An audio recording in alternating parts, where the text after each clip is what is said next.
Hello, and welcome back to Storytime Classics Live, produced by Southwest Shakespeare Company. I am your host, Bo Heckman, and today we are continuing in the story of the Count of Monte Cristo. When last we left Dantes, he had taken an assumed identity. After years with the abbey in the Chateau d'If, he has come back to his old stomping grounds, and he's just had a very interesting conversation under the guise of an abbey now, Abbey Busoni. So yes, to answer Stanley, yes, all the loose ends of the story are coming together. I hope you were pleasantly surprised by who Abbey Busoni turned out to be. Hope you're doing well today. Yes, so good to hear from you. We are starting at chapter 27 today, and that is going to be entitled The Story. And it's going to continue with his conversation with Caterus, who has not recognized Dantes at all. I do this professionally. Yes. All right. Enough babbling from me. Let's just jump into the story here. And here we go. Just a moment.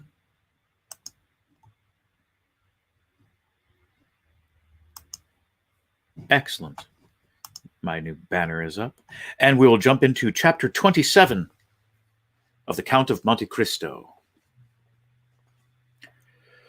First, sir, said Caterus, you must make me a promise. What is that? Inquired the abbé.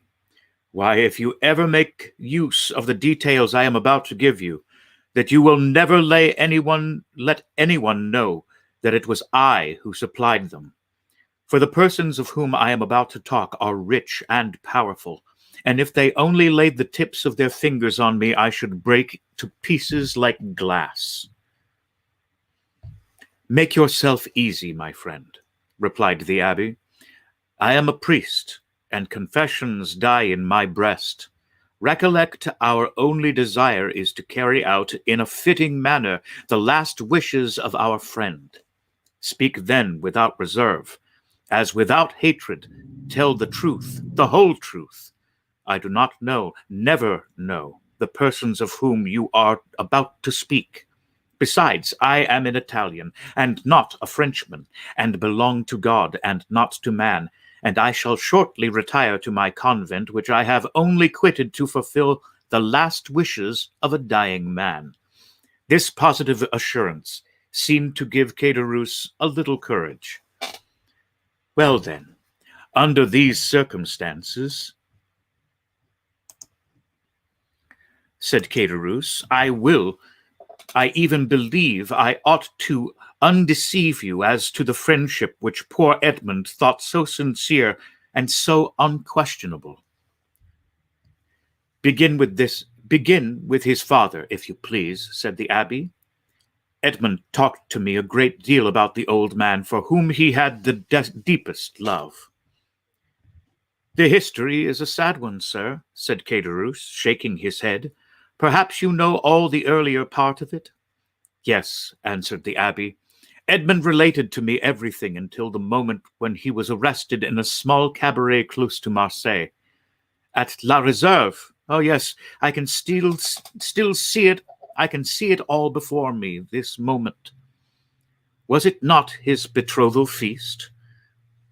It was, and the feast that began so gaily had a very sorrowful ending. A police commissary, followed by 4 soldiers, entered, and Dantes was arrested. Yes, and up to this point I know all, said the priest.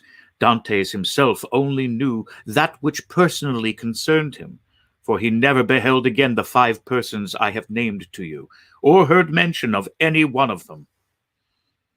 Well then, Dantes was arrested. Monsieur Morel hastened to obtain the particulars, and they were very sad.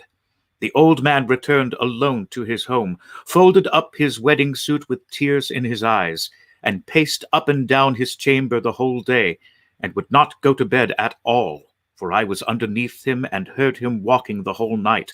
And for myself, I assure you, I could not sleep either, for the grief of the poor father gave me great uneasiness, and every step he took went to my heart as really as if his foot had pressed against my breast. The next day Mercédès came to implore the protection of Monsieur de Villefort. He did not obtain it, however, and went to visit the old man. When she saw him so miserable and heartbroken, having passed a sleepless night and not touched food since the previous day, she wished him to go with her that she might take care of him. But the old man would not consent. "No," was the old man's reply. "I will not leave this house, for my poor dear boy loves me better than anything in the world.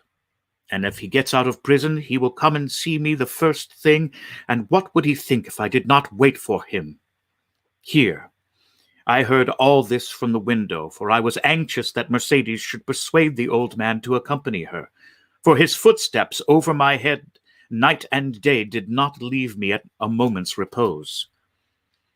"But did you not go upstairs and try to console the poor old man?" asked the abbé. "Ah, sir," replied Caderousse, "we cannot console those who will not be consoled, and he was one of these. Besides, I know not why, but he seemed to dislike seeing me. One night, however, I heard his sobs, and I could not resist my desire to go up to him.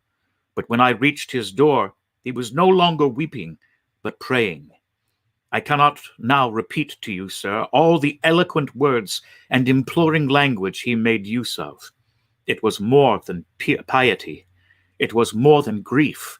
And I, who am no center, and hate the Jesuits, said then to myself, it is really well, and I am very glad that I have not any children, for if I were a father and felt such excessive grief as the old man does, and did not find in my memory or heart all he is now saying, I should throw myself into the sea at once, for I could not bear it." "Poor father," murmured the priest. From day to day he lived on alone, and more solitary. Monsieur Morrel and Mercédès came to see him. But his door was closed, and although I was certain he was at home, he would not make any answer. One day, when contrary to his custom, he had admitted Mercédès, and the poor girl, in spite of her own grief and despair, endeavored to console him, he said to her, "Be assured, my dear daughter, he is dead," and insisted of expecting him. "It is he who is awaiting us. I am quite happy, for I am the oldest, and of course shall see him first." However well-disposed a person may be, why, you see, we leave off after a time seeing persons who are in sorrow. They make one melancholy, and so at last old Dantes was left all to himself, and I only saw from time to time strangers go up to him and come down again with some bundle they tried to hide. But I guessed what these bundles were, and that he sold by degrees what he had to pay for his subsistence. At length the poor old fellow reached the end of all he had. He owed 3/4 rent, and they threatened to turn him out. He begged for another week, which was granted to him. I know this because the landlord came into my apartment when he left his. For the first 3 days I heard him walking about as usual, but on the 4th I heard nothing. I then resolved to go up to him at all risks. The door was closed, but I looked through the keyhole and saw him so pale and haggard that, believing him very ill, I went and told Monsieur Morrel and then ran on to Mercédès. They both came immediately, Monsieur Morrel bringing a doctor, and the doctor said it was inflammation of the bowels and ordered him a limited diet. I was there too, and I never shall forget the old man's smile at this prescription. From that time he received all who came. He had an excuse for not eating any more. The doctor had put him on a diet. The abbé uttered a kind of groan. "The story interests you, does it not, sir?" inquired Caderousse. Yes, replied the abbé. It is very affecting. Mercedes came again, and she found him so altered that she was even more anxious than before to have him taken to her own home.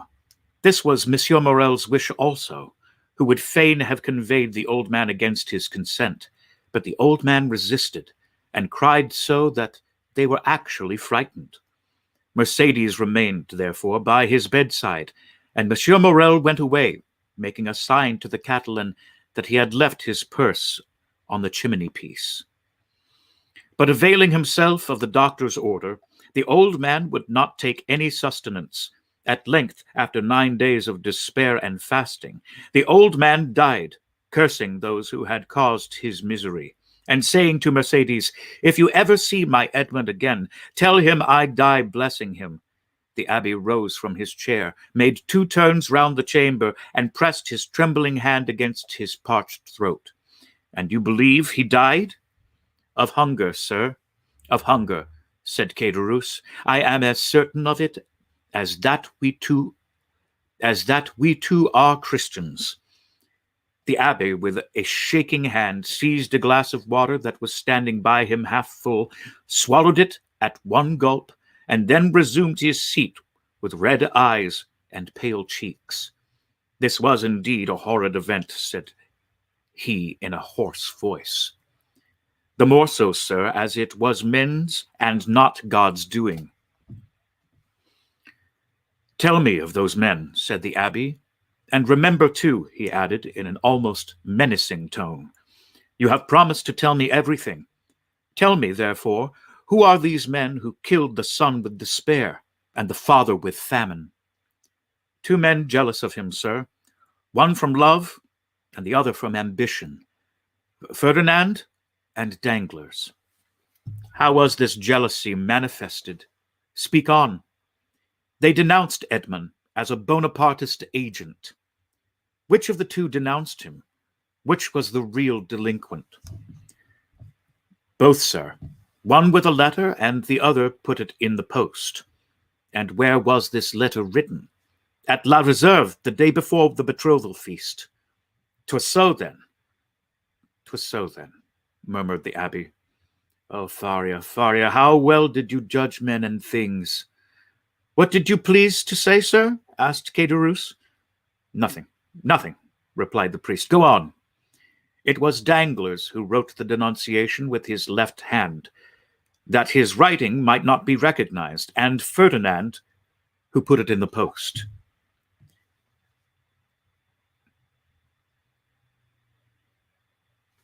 "But," exclaimed the abbé suddenly, "you were there yourself." "I," said Caderousse, astonished. "Who told you I was there?" The abbé saw he had overshot the mark, and he had added quickly, "No one. But in order to have known everything so well, you must have been an eyewitness." "True, true," said Caderousse in a choking voice. "I was there." "And did you not remonstrate against such infamy?" asked the abbé. "If not, you were an accomplice." "Sir," replied Caderousse, "they had made me drink to such an excess that I nearly lost all perception. I had only an indistinct understanding of what was passing around me. I said all that a man in such a state could say, but they both assured me that it was a jest, and they were carrying on and perfectly harmless. Next day, sir, you must have seen plain enough what they had been doing, yet you said nothing, though you were present when Dantes was arrested." "Yes, sir, I was there, and very anxious to speak, but Danglars restrained me. 'If he should really be guilty,' said he, 'and did really put into the island of Elba, if he is really charged with a letter for the Bonapartist committee at Paris, and if they find this letter upon him, those who have supported him will pass for his accomplices. I confess I had my fears in the state in which politics then were, and I held my tongue. It was cowardly, I confess, but it was not criminal. I understand you allowed matters to take their course, that was all. Yes, sir, answered Caderousse, and remorse preys on me night and day. I often ask pardon of God, I swear to you, because this action, the only one with which I have seriously to reproach myself in all my life, is no doubt the cause of my abject condition. I am expatiating a moment of selfishness, and so I always say to La Carconte, when she complains, hold your tongue, woman, it is the will of God. And Caderousse bowed his head with every sign of real repentance. Well, sir, said the abbé, you have spoken unreservedly, and thus to accuse yourself is to deserve pardon. Unfortunately, Edmond is dead, and has not pardoned me. He did not know, said the abbé. But he knows it all now, interrupted Caderousse. They say the dead know everything. There was a brief silence. The abbé rose and paced up and down pensively, and then resumed his seat. You have 2 or 3 times mentioned a Monsieur Morel, he said. Who was he? The owner of the Pharaon and patron of Dantes. And what part did he play in this sad drama? Inquired the abbé. The part of an honest man, full of courage and real regard. 20 times he interceded for Edmond. When the emperor returned, he wrote, implored, threatened, and so energetically that on the second restoration he was persecuted as a Bonapartist. 10 times, as I told you, he came to see Dante's father and offered to receive him in his own house. And the night or 2 before his death, as I have already said, he left his purse on the mantelpiece, with which they paid the old man's debts and buried him decently. And so Edmond's father died, as he had lived, without doing harm to anyone. I have the purse still by me, a large one, made of red silk. And, asked the abbé, is Monsieur Morel still alive? Yes, replied Caderousse. In that case, replied the abbé, he should be rich, happy. Caderousse smiled bitterly. Yes, happy as myself, said he. What, Monsieur Morel unhappy? Exclaimed the abbé. He is reduced almost to the last extremity. Nay, he is almost at the point of dishonor. How? Yes, continued Caderousse, so it is. After 25 years of labor, after having acquired a most honorable name in the trade of Marseille, Monsieur Morel is utterly ruined. He has lost 5 ships in 2 years, has suffered by the bankruptcy of 3 large houses, and his only hope now is in that every Pharaon is that very Pharaon which poor Dantes commanded, and which is expected from the Indies with a cargo of cochineal and indigo. If this ship founders, like the others, he is a ruined man. And has the unfortunate man wife or children? Inquired the abbé. Yes, he has a wife who, through everything, has behaved like an angel. He has a daughter who was about to marry the man she loved, but whose family now will not allow him to wed the daughter of a ruined man. He has, besides a son, a lieutenant in the army, and, as you may suppose, all this, instead of lessening, only augments his sorrows. If he were alone in the world, he would blow out his brains, and there would be an end. Horrible! Ejaculated the priest. And it is thus heaven recompenses virtue, sir, added Caderousse. You see, I, who never did a bad action but that I have told you of, am in destitution, with my poor wife dying of fever before my very eyes, and I incapable to do anything in the world for her. I shall die of hunger as old Dantes did, while Ferdinand and Danglars are rolling in wealth.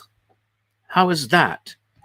Because their deeds have brought them good fortune, while honest men have been reduced to misery. What has become of Danglars, the instigator, and therefore the most guilty? What has become of him? Why, he left Marseille and was taken, on the recommendation of Monsieur Morel, who did not know his crime, as cashier into a Spanish bank. During the war with Spain, he was employed in the commissariat of the French army and made a fortune. Then, with that money, he speculated in the funds and trebled or quadrupled his capital. And having first married his banker's daughter, who left him a widower, he was married a second time, a widow of Madame de Nargonne, daughter of Monsieur de Servieux.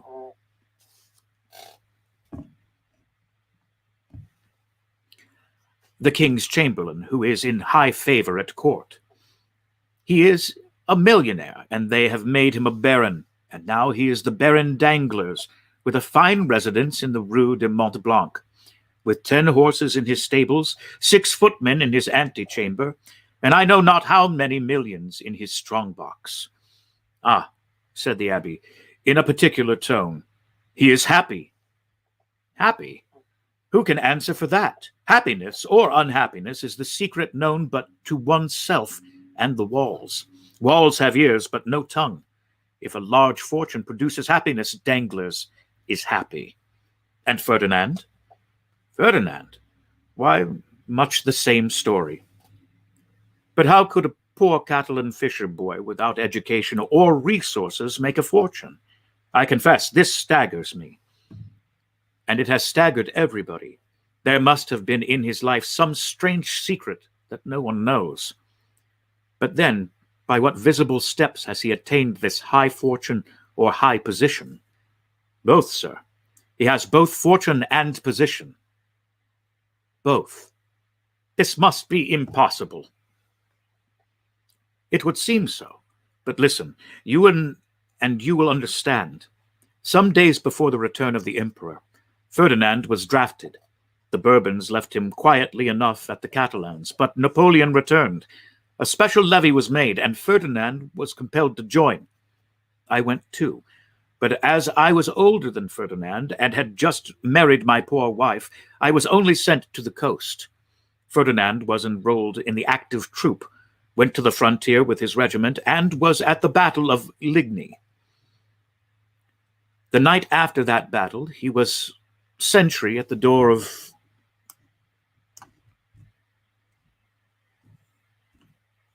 a general who carried on a secret correspondence with the enemy.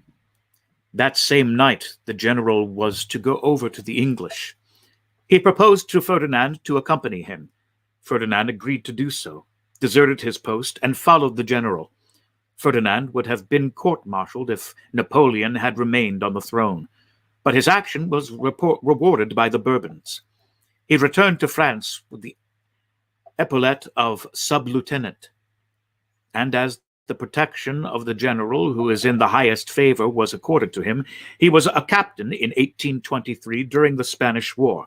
That is to say, at the time when Danglars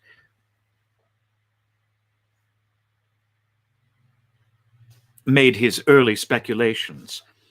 Ferdinand was a Spaniard, and being sent to Spain to ascertain the feeling of his fellow countrymen, found Danglars there, got on very intimate terms with him, won over the support of the royalists at the capital and in the provinces, received promises and made pledges on his own part, guided his regiment by paths known to himself alone through the mountain gorges which were held by the royalists, and, in fact, rendered such services in this brief campaign that after the taking of Trocadero, he was made colonel and received the title of count and the cross of an officer of the Legion of Honor.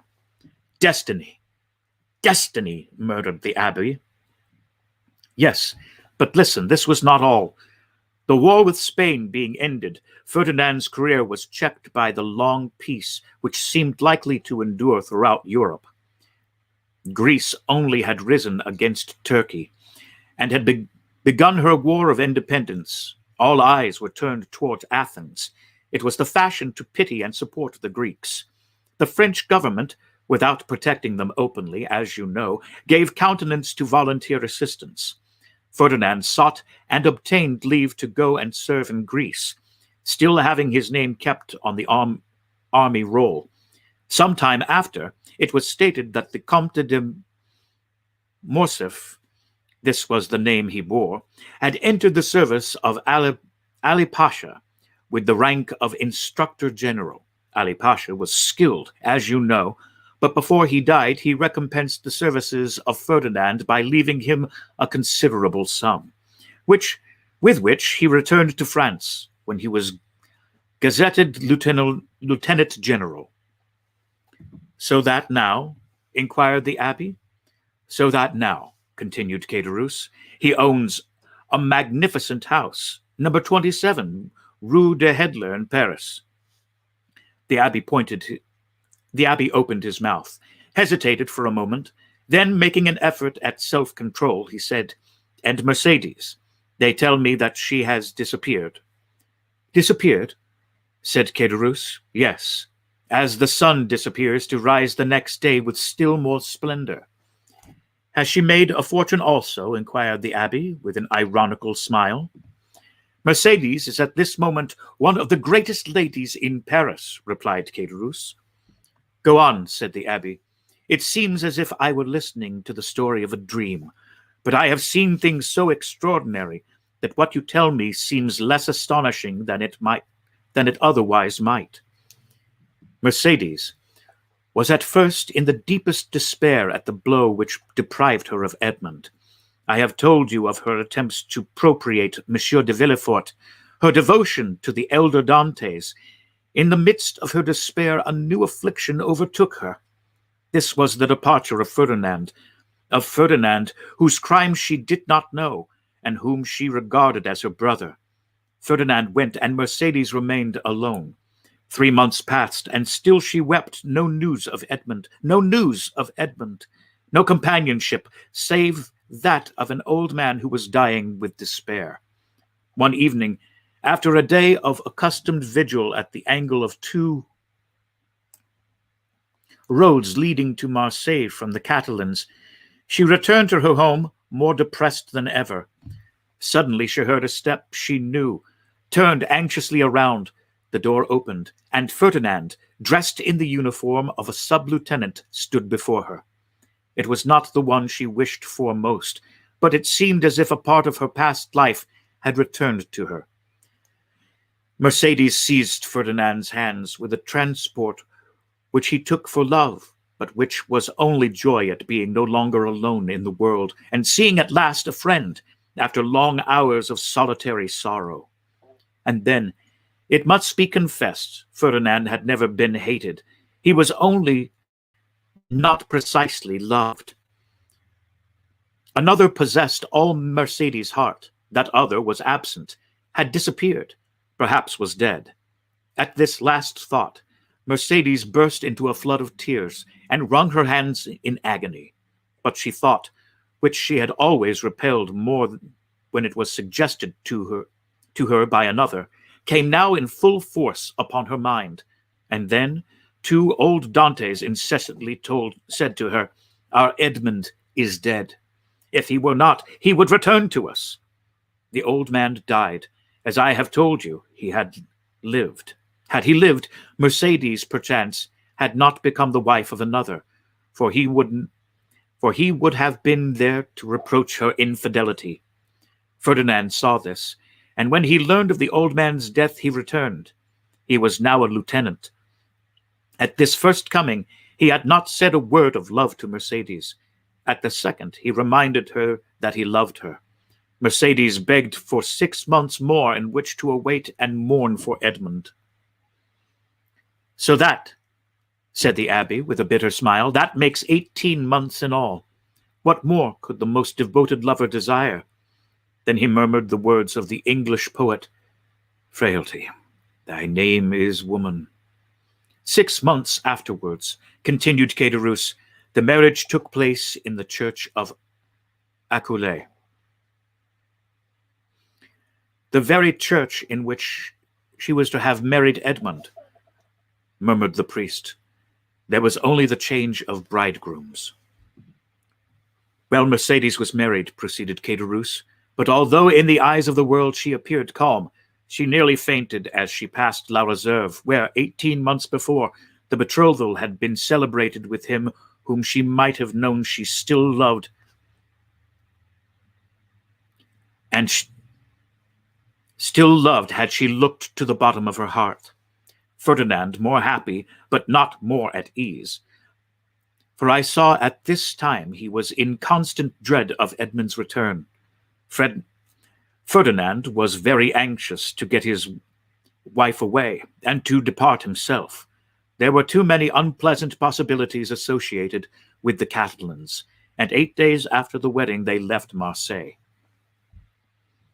"Did you ever see Mercedes again?" inquired the priest. "Yes, during the Spanish War at Perpignan, where Ferdinand had left her. She was attending to the education of her son," the abbé started. "Her son?" said he. "Yes," replied Caderousse, "little Albert. But then, to be able to instruct her child," continued the abbé, "she must have received an education herself. I understood from Edmond that she was the daughter of a simple fisherman, beautiful but uneducated." "Oh," replied Caderousse, "did he know so little of his lovely betrothed? Mercedes might have been a queen, sir, if the crown were to be placed on the heads of the loveliest and most intelligent. Ferdinand's fortune was already waxing great, and she developed with his growing fortune. She learned drawing, music, everything. Besides, I believe, between ourselves, she did this in order to distract her mind, that she might forget, and she only filled her head in order to alleviate the weight on her heart. But now her position in life is assured," continued Caderousse. "No doubt fortune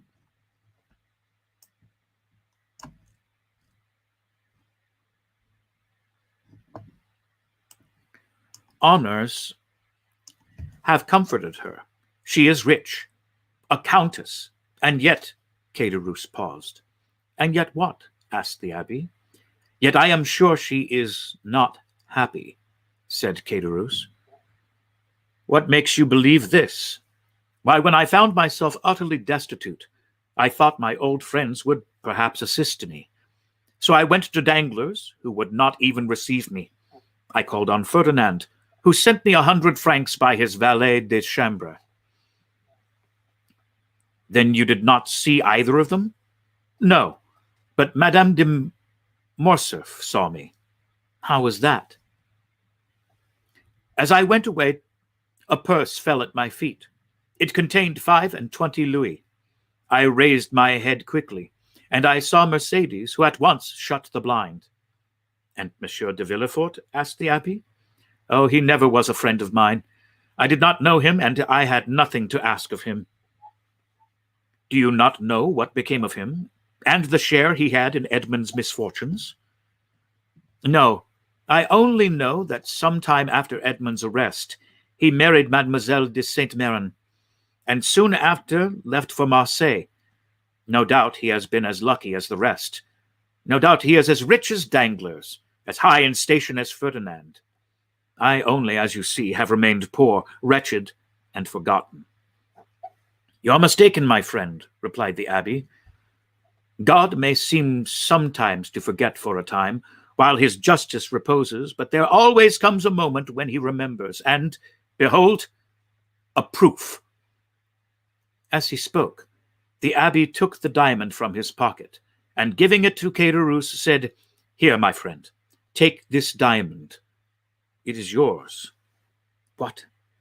For me only?" cried Caderousse. "Sir, do not jest with me. This diamond was to have been shared amongst his friends. Edmond had one friend only, and thus it cannot be divided. Take the diamond, then, and sell it. It is worth 50,000 francs, and I repeat my wish that this sum may suffice to release you from your wretchedness."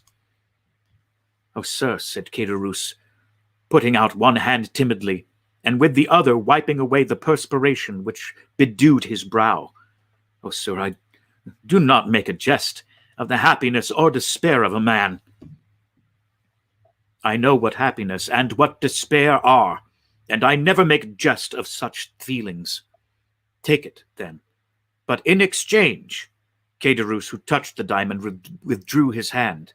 The abbé smiled. "In exchange," he continued, "give me the red silk purse that Monsieur Morel left on old Dante's chimney-piece, and which you tell me is still in your hands." Caderousse, more and more astonished, went toward a large oaken cupboard, opened it, and gave the abbé a long purse of faded red silk, round which were 2 copper runners that had once been gilt. The abbé took it, and in return gave Caderousse the diamond. "Oh, you are a man of God, sir," said Caderousse, "for no one knew that Edmond had given you this diamond, and you might have kept it." "Which," said the abbé to himself, "you would have done." The abbé rose, took his hat and gloves. "Well," he said, all you have told me is perfectly true, then, and I may believe it in every particular." "See, sir," replied Caderousse, "in this corner is a crucifix in holy wood. There on this shelf is my wife's testament. Open this book, and I will swear upon it with my hand on the crucifix. I will swear to you by my soul's salvation, my faith as a Christian. I have told you everything to you as it occurred, and as the recording angel will tell it to the ear of God at the day of the last judgment." "'Tis well," said the abbé, convinced by his manner and tone that Caderousse spoke the truth. "'Tis well, and may this money profit you. Adieu. I go far from men whose thus so bitterly injure each other." The abbé, with difficulty, got away from the enthusiastic thanks of Caderousse, opened the door himself, got out and mounted his horse, once more saluted the innkeeper, who kept uttering his loud farewells, and then returned by the road he had travelled in coming. When Caderousse turned round, he saw behind him La Carconte, paler and trembling more than ever. "Is then all that I have heard really true?" she inquired. "What? That he has given the diamond to us only?"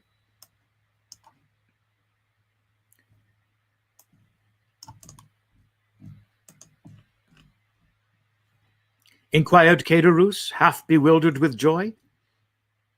"Yes, nothing more true. See, here it is." The woman gazed at it a moment, and then said in a gloomy voice, "Suppose it is false." Caderousse started and turned pale. "False!" he muttered. "False! Why should that man have given me a false diamond?" "To get your secret without paying for it, you blockhead." Caderousse remained for a moment aghast under the weight of such an idea. "Oh," he said, taking up his hat, which he placed on the red handkerchief tied round his head. "We will soon find out." "In what way?" "Why, the fair is on at Beaucaire. There are always jewelers from Paris there, and I will show it to them. Look after the house, wife, and I shall be back in 2 hours." And Caderousse left the house in haste, and ran rapidly in the direction opposite to that which the priest had taken. 50,000 francs, muttered La Carconte when he left alone. "It is a large sum of money, but it is not a fortune."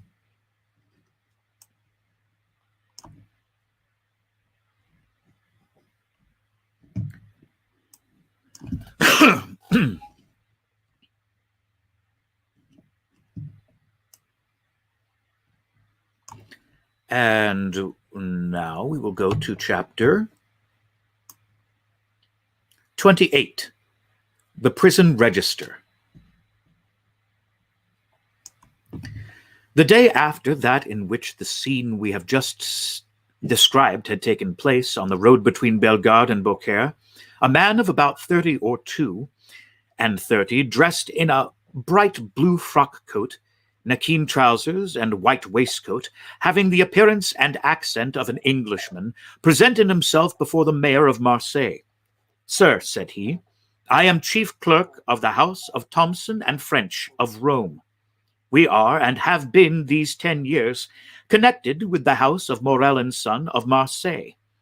We have 100,000 francs or thereabouts loaned on their securities, and we are a little uneasy at reports that have reached us that the firm is on the brink of ruin.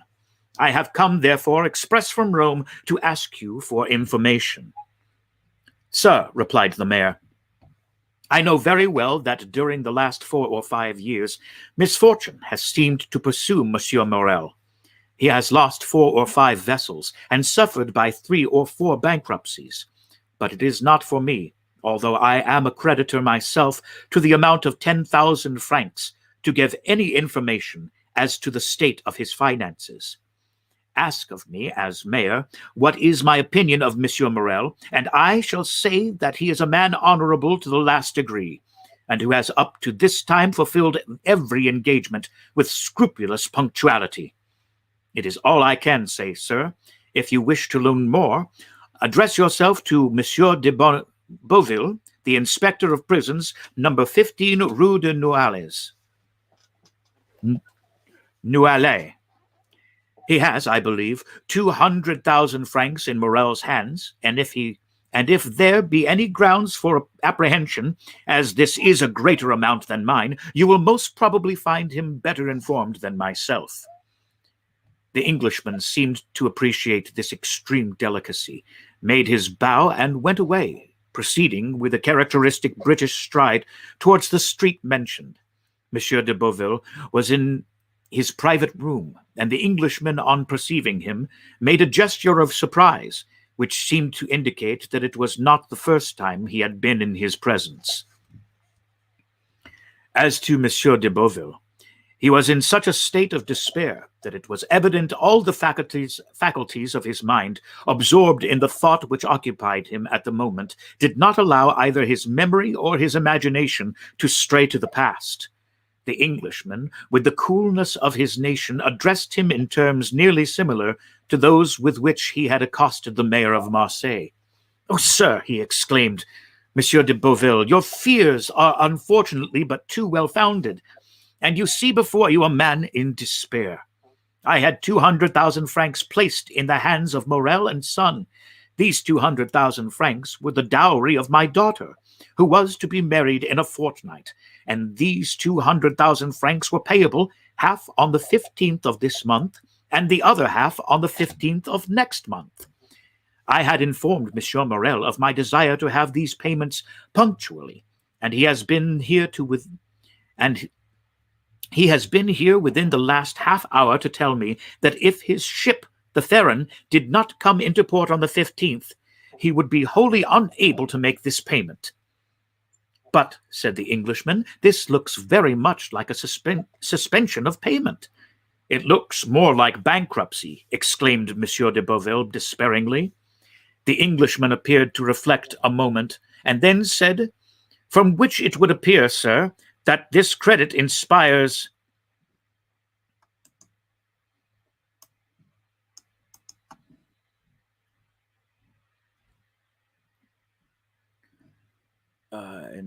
hang on. My apologies. Inspires you with considerable apprehension. To tell you the truth, I considered it lost. Well, then, I will buy it for you." "You?" "Yes, I." "But a tremendous discount, of course." "No, for 200,000 francs. Our house," added the Englishman with a laugh, "does not do things in that way. And you will pay ready money." And the Englishman drew from his pocket a bundle of banknotes, which might have been twice the sum Monsieur de Beauville feared to lose. A ray of joy passed across Monsieur de Beauville's countenance, yet he made an effort at self-control and said, "Sir, I ought to tell you that, in all probability, you will not realize 6% of this sum." "That's no affair of mine," replied the Englishman. "That is the affair of the house of Thomson and French, in whose name I act. They have, perhaps, some motive to serve in hastening the ruin of a rival firm. But all I know, sir, is that I am ready to hand you over this sum in exchange for your assignment of the debt. I only ask brokerage." "Of course, that is perfectly just," cried Monsieur de Beauville. "The commission is usually 1.5. Will you have 2, 3, 5%, or even more? Whatever you say." "Sir," replied the Englishman, laughing, "I am like my house, and do not do such things. No, the commission I ask is quite different." "Name it, sir, I beg." "You are the inspector of prisons. I have been so these 14 years. You keep the registers of entries and departures. I do. To these registers there are added notes relative to the prisoners. There are special reports on every prisoner. Well, sir, I was educated at home by a poor devil of an abbé who disappeared suddenly. I have since learned that he was confined in the Château d'If, and if I should like to learn some particulars of his death." "What was his name?" "The Abbé Faria." "Oh, I recollect him perfectly," cried Monsieur de Beauville. "He was crazy." "So they said." "Oh, he was, decidedly." "Very possibly. But what sort of madness was it?" He pretended to know of an immense treasure, and offered vast sums to the government if they would liberate him." "Poor devil. And is he dead?" "Yes, sir, 5 or 6 months ago, last February." "You have a good memory, sir, to recollect dates so well." "I recollect this because the poor devil's death was accompanied by a singular incident." "May I ask what that was?" said the Englishman with an expression of curiosity, which a close observer would have been astonished at discovering in his phlegmatic countenance. "Oh dear, yes, sir, the abbey's dungeon was 40 or 50 feet distant from that one of Bonaparte's emissaries, one of those who had contributed the most to the return of the usurper in 1815, a very resolute and very dangerous man." "Indeed," said the Englishman. "Yes," replied Monsieur de Beauville. "I myself had occasion to see this man in 1816 or 1817, and we could only go into his dungeon with a file of soldiers. That man made a deep impression on me. I shall never forget his countenance." The Englishman smiled imperceptibly.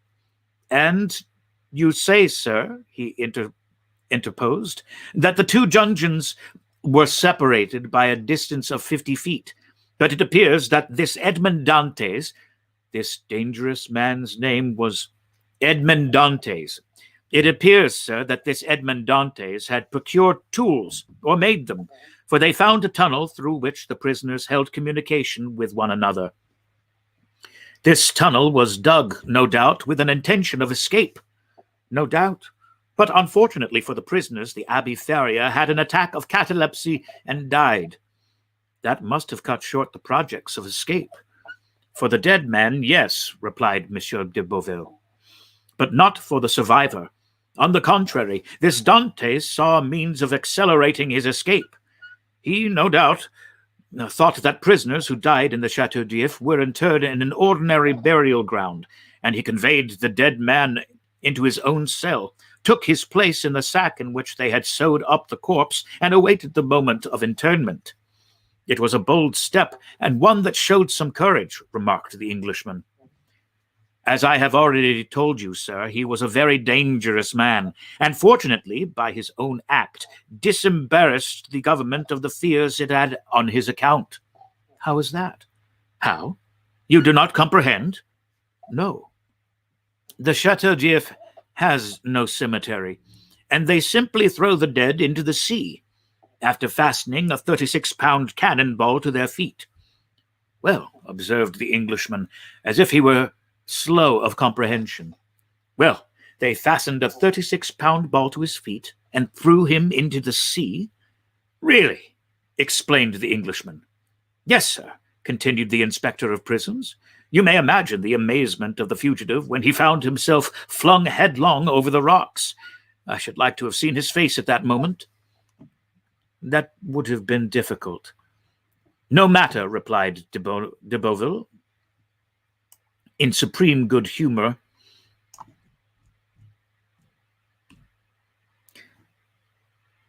At the certainty of recovering his 200,000 francs. No matter, I can fancy it. And he shouted with laughter. So can I, said the Englishman, and he laughed too, but he laughed as the English do, at the end of his teeth. And so, continued the Englishman, who first gained his composure, he was drowned? Unquestionably. So that the governor got rid of the dangerous and the crazy prisoner at the same time? Precisely. But some official document was drawn up to this affair, I suppose, inquired the Englishman. Yes, the mortuary deposition. You understand Dante's relations. If he had any, might have some interest in knowing if he were dead or alive. So that now, if there were anything to inherit from him, they may do so with easy conscience. He is dead, and no mistake about it. Oh, yes, and they may have the fact attested whenever they please. So be it, said the Englishman, but to return to these registers. True, this story has diverted our attention from them. Excuse me. Excuse you for what? For the story? By no means. It really seems to me very curious. Yes, indeed, sir. So, sir, you wish to see all relating to the poor abbé who really was gentleness itself? Yes. You will much oblige me. Go into my study here, and I will show it to you. And they both entered Monsieur de Beauville's study. Everything was here arranged in perfect order. Each register had its number, each file of papers its place. The inspector begged the Englishman to seat himself in an armchair, and placed before him the register and documents relative to the Château d'If, giving him all the time he desired for the examination, while de Beauville seated himself in a corner and began to read his newspaper. The Englishman easily found the entries relative to the Abbé Faria, but it seemed that the history which the inspector had related interested him greatly. For after having perused the first documents, he turned over the leaves until he reached the deposition respecting Edmond Dantes. There he found everything arranged in due order: the accusation, examination, Morel's petition, Monsieur de Villefort's marginal notes. He folded up the accusation quietly, and put it as quietly in his pocket, read the examination, and saw that the name of Noirtier was not mentioned in it. Perused, too, the application dated 10th April 1815, in which Morel, by the deputy procuror's advice, exaggerated with the best intentions, for Napoleon was then on the throne, the services Dantes had rendered to the imperial cause, services which Villefort's certificates rendered indispensable. Then he saw through the whole thing. This petition to Napoleon, kept back by Villefort, had become, under this second restoration, a terrible weapon against him in the hands of the king's attorney. He was no longer astonished when he searched on to find in the register this note placed in a bracket against his name: Edmond Dantes. An inveterate Bonapartist, took an active part in the return from the island of Elba, to be kept in strict solitary confinement, and to be closely watched and guarded. Beneath these lines was written in another hand, "See note above. Nothing can be done." He compared the writing in the bracket with the writing of the certificate placed beneath Morel's petition, and discovered that the note in the bracket was the same writing as the certificate, that is to say, was in Villefort's handwriting.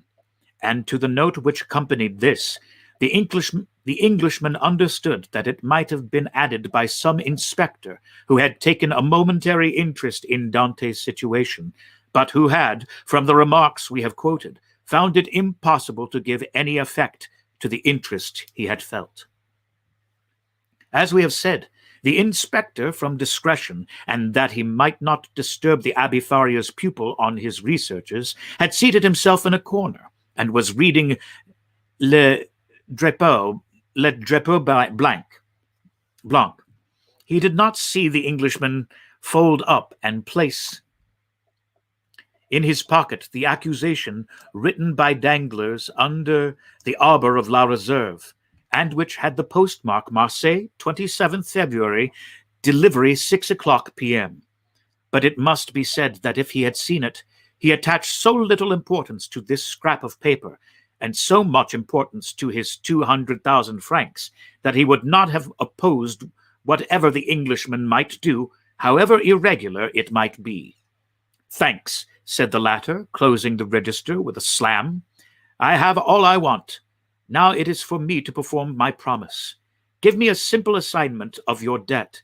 Acknowledge therein the receipt of the cash, and I will hand you over the money." He rose, gave his seat to Monsieur de Beauville, who took it without ceremony, and quickly drew up the required assignment, while the Englishman counted out the banknotes on the other side of the desk.